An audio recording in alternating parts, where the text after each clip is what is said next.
Students, in today's video आज हम पढ़ेंगे क्लास 7 का चैप्टर 1 दैट इज इंटीजर्स। पहले इंटीजर्स डिस्कस करने से पहले हम उससे पहले उनकी फैमिली ट्री को पढ़ते हैं। Numbers do have their own family system as we have. Number system में सबसे पहला नंबर आता है natural number. What are natural number? Counting numbers are called as natural number. जो नंबर्स को आप काउंट कर सकते हो ना, that is natural numbers. Second आता है उसका एल्डर ब्रदर या sister, whole numbers. Zero, counting numbers including zero are called as whole number. And the most important part is integers. First of all, what are integers? If something is asked what are integers, तो हम integers को कैसे बोलेंगे? अगर आप number line को देखते हो, right? Zero is the particular number which divides. On the right hand side of the zero are called as positive integers. What do we call as positive integers? And on the left hand side of the zero will be negative integers. क्या होंगे बेटा? Negative integers. ठीक है बच्चों, zero एक ऐसा number है जिसके राइट साइड पे पॉजिटिव होंगे और लेफ्ट साइड में नेगेटिव होंगे. So we can say that counting numbers including their negative counterparts including zero are called as integers, right. उसके बाद हम चलते हैं इंटीजर्स की प्रॉपर्टीज के पास. जैसे ह्यूमन बीइंग्स में क्या होती है, कुछ अच्छाइयाँ होती हैं, कुछ बुराइयाँ होती हैं. तो number system do have some properties. तो प्रॉपर्टीज में राइट इट डाउन. प्रॉपर्टीज में हम क्या पढ़ेंगे? इंटीजर्स की प्रॉपर्टी में हम फर्स्ट प्रॉपर्टी पढ़ेंगे क्लोजर प्रॉपर्टी. कौन सी प्रॉपर्टी? Closure property. इसमें हम चार चीज चेक करेंगे.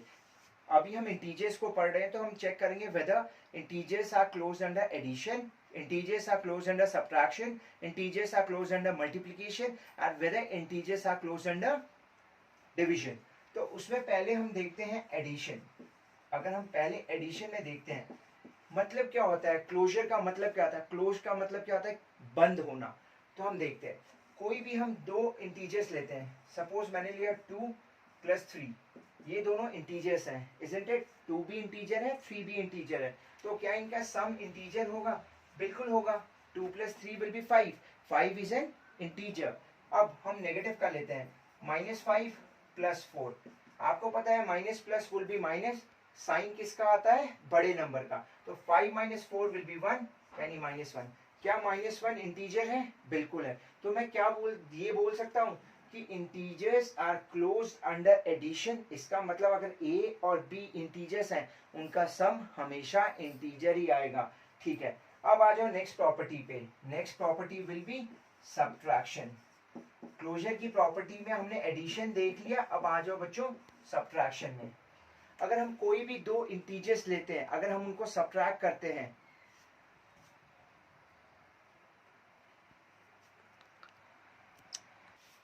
ना सब्ट्रैक्शन में अगर आप दो इंटीजर्स लो 6 - 4, तो क्या 2 इंटीजर है? यस. 6 में से अगर 4 गया तो 2 इंटीजर है. दो इंटीजर्स के सब्ट्रैक्शन में जो रिजल्ट होगा वो हमेशा इंटीजर होगा. अब हम एक सब्ट्रैक्शन ले लेते हैं -2 - 7 - 2, दैट विल बी -9. तो क्या दो इंटीजर्स का सब्ट्रैक्शन हमेशा एक इंटीजर होगा? The answer would be yes. अब नेक्स्ट प्रॉपर्टी पे आ जाओ. हमने दो प्रॉपर्टी कर ली, एडिशन, सब्ट्रैक्शन. अब नेक्स्ट प्रॉपर्टी क्या है? Multiplication. The next property would be multiplication. The third property, that is multiplication. बेटा मल्टीप्लिकेशन में क्या है? अगर हम दो नंबर्स को मल्टीप्लाई करते हैं, suppose that is 3.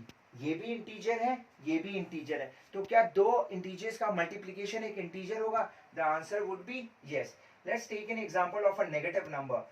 -5 × 4 that is -20. क्या दो, एक नेगेटिव और एक पॉजिटिव इंटीजर्स का मल्टीप्लिकेशन एक इंटीजर होगा? The answer would be yes. अब आ जाओ लास्ट प्रॉपर्टी क्लोजर में, दैट इज डिवीजन. अगर हम डिवीजन को देखते हैं, आप कोई भी दो इंटीजर ले लो. 5/2 इक्वल्स टू 5/2 दैट इज 2.5. तो एक बात बताओ, क्या 2.5 इंटीजर है? The answer would be no. It is a decimal और इट्स अ फ्रैक्शन. याद रखना, डेसिमल इंटीजर्स फ्रैक्शन में नहीं होते हैं. तो एक बात बताओ, हमने क्या सीखा? Integers are closed under addition, integers are closed under subtraction, integers are closed under multiplication, but integers are not closed under division. Now students, the next property would be commutative property. हमने पहली property क्या पढ़ी? Closure. अब अगली property क्या है? Commutative.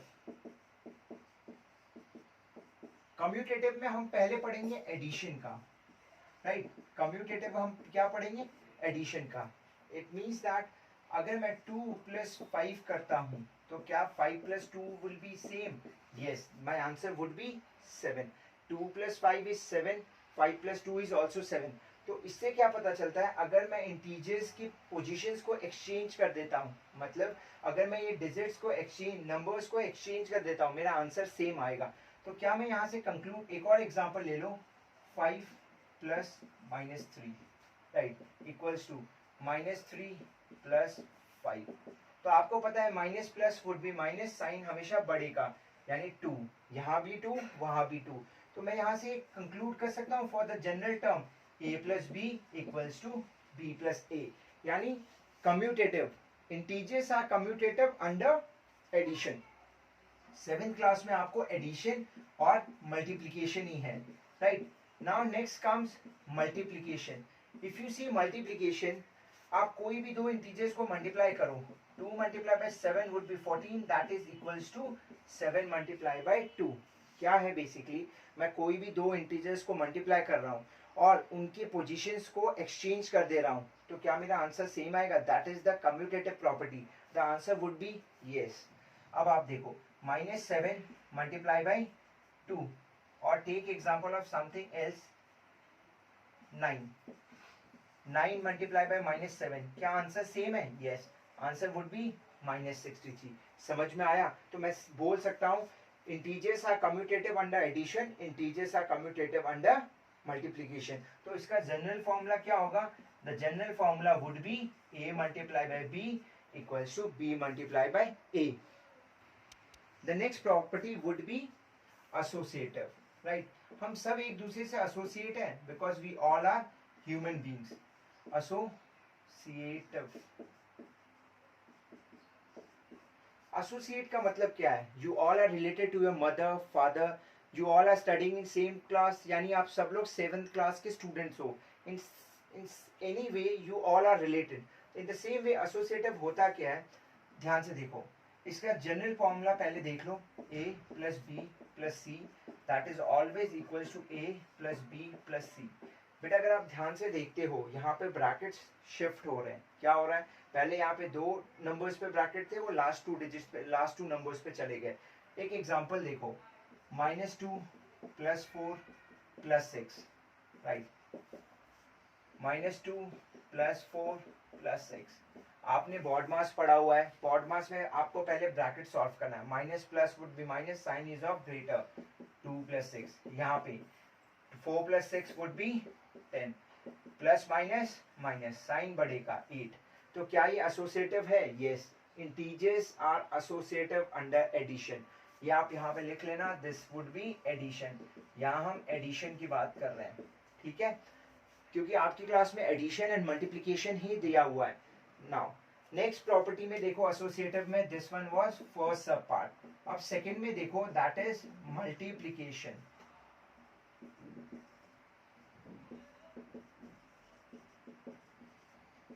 अगर आप मल्टीप्लिकेशन में देखते हो, the general formula would B a × b bracket × c, that is a × b bracket × c.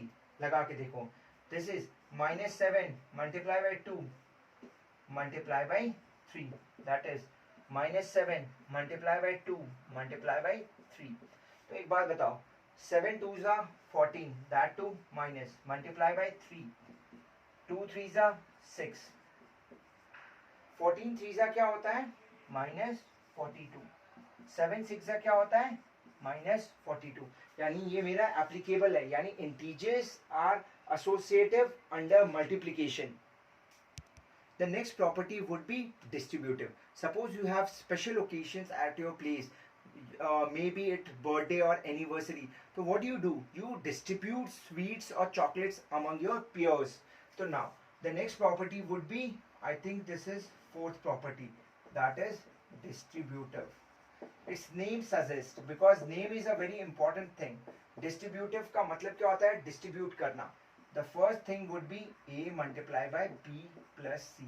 That is, यहाँ ये ब्रैकेट में है, बॉड मास अगर आप लगाते हो तो ये इससे भी मल्टीप्लाई होगा, ये इससे भी मल्टीप्लाई होगा. That is a b plus a c. करके देखते हैं. ये हमारा मल्टीप्लीकेशन में काफी इजी हो जाएगा. अगर आप देखते हो, this is 4 multiply by 6 plus 7.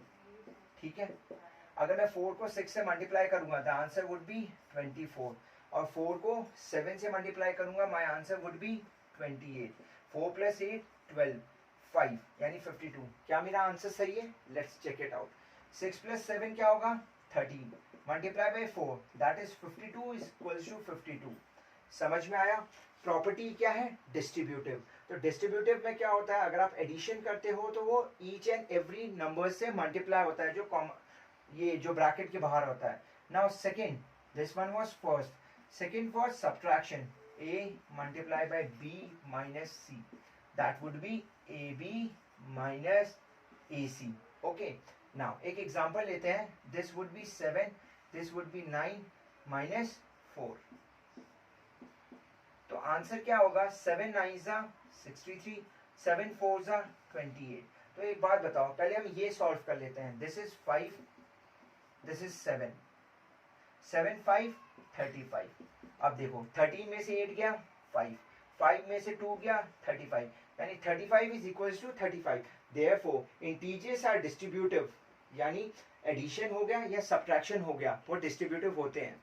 The next property would be additive identity and multiplicative identity. The word says identity. What comes into your mind? Identity होता क्या है? पहचान. What is your identity? Your name and your face value is your identity. As the epidemic is going on, आप schools में नहीं हो, आप अपने friends को कैसे recognize करोगे? By seeing his face or by his name. The name identity. तो एक बात बताओ, यहाँ पे ये term लिखा हुआ है add. तो ऐड मतलब समथिंग, कुछ तो ऐड करना होगा. सपोज मैं 2 में क्या ऐड करूंगा, my answer would B same, मुझे वही आइडेंटिटी मिलेगी. मैं -7 में क्या ऐड करूंगा कि मेरी वही आइडेंटिटी मिलेगी, मतलब मुझे -7 ही मिलेगा. अब that would be 0. 0 is the only number जो मैं किसी में भी ऐड कर दूंगा, the number would be same. तो मैं बोल सकता हूँ 0 is the additive identity for integers. ठीक है. अब आ जाओ मल्टीप्लिकेटिव इनवर्स, मल्टीप्लिकेटिव आइडेंटिटी. यहाँ पे आपको क्या दिखेगा? मल्टीप्लिकेशन. तो there is an idea called as multiplication होगा इसमें. सपोज मैं 7 में क्या मल्टीप्लाई करूंगा, मुझे 7 मिलेगा. मैं 8 में क्या मल्टीप्लाई करूंगा, मुझे 8 मिलेगा. Right, that would be 1. अगर मल्टीप्लिकेशन में सिर्फ 1 ही एक ऐसा नंबर है जिससे मैं खुद को मल्टीप्लाई करूंगा, मेरा आंसर सेम होगा, तो मैं ये बोल सकता हूँ multiplicative identity would be 1 and additive identity would be 0.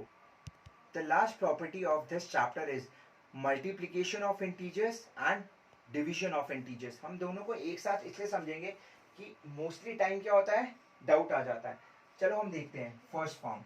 Suppose ये -4 है मल्टीप्लाई बाय 2, तो मेरा आंसर क्या आएगा? -8. तो क्या मैं यहाँ से ये कंक्लूड कर सकता हूँ, अगर मेरा -a मल्टीप्लाई बाय b, तो मेरा आंसर हमेशा -ab होगा. राइट. सेकेंड, अगर मेरे दोनों टर्म्स नेगेटिव हों, जैसे -5 मल्टीप्लाई बाय -2, दैट इज +10. क्या होगा? Plus. Minus minus would be positive. तो मैं यहाँ से ये लिख सकता हूँ -a multiply by -b, therefore ab. Third property, suppose अगर मेरा फर्स्ट टर्म पॉजिटिव हो, 7 multiply by second term negative हो, तो माय आंसर वुड बी -21. तो क्या मैं यहां से ये कंक्लूड कर सकता हूं, a multiply by -b is -ab. And fourth, ये तो सबको पता है, 4 multiply by 2 that is 8. That is a multiply by b is always ab. ये चार प्रॉपर्टी से क्या हमने सीखा? आइदर बोथ साइन सेम हो, या दोनों नेगेटिव हो, या दोनों पॉजिटिव हो, मेरा रिजल्ट हमेशा पॉजिटिव आएगा. अगर एक भी टर्म नेगेटिव हो तो रिजल्ट हमेशा नेगेटिव आएगा. Let's see the division part first. अगर ये -4 है ये -2 है, अगर मेरे दोनों टर्म, तो मेरा माइनस माइनस गेट्स कैंसिल, तो मैं यहाँ से ये लिख सकता हूँ -a upon -b is always ab। अगर दोनों टर्म नेगेटिव है डिवाइड में, तो आंसर हमेशा पॉजिटिव में आएगा। Second, -3 upon -3 upon +1 that is -3। इसका मतलब अगर एक टर्म नेगेटिव में है और दूसरा टर्म पॉजिटिव में है, तो मेरा आंसर हमेशा नेगेटिव में रहेगा। थर्ड, अगर ऊपर वाला पॉजिटिव है और नीचे वाला नेगेटिव है, तभी भी मेरा आंसर हमेशा नेगेटिव में आएगा। a upon -b is equals to -a/b। तो बहुत बच्चे ये बोलेंगे कि सर ऊपर कैसे चला गया, फॉर हम जनरली डिनोट ऊपर से ही करते हैं, नेगेटिव ऊपर चला जाएगा। फोर्थ, ये सिंपल है, अगर मैं 8 को 4 से डिवाइड कर रहा हूँ, मेरा आंसर 2। अगर दोनों टर्म पॉजिटिव है, तो मेरा आंसर हमेशा पॉजिटिव ही रहेगा। This ends the concept of chapter 1 7th का। हम नेक्स्ट वीडियो में हम एक्सरसाइज करना सीखेंगे। Thank you.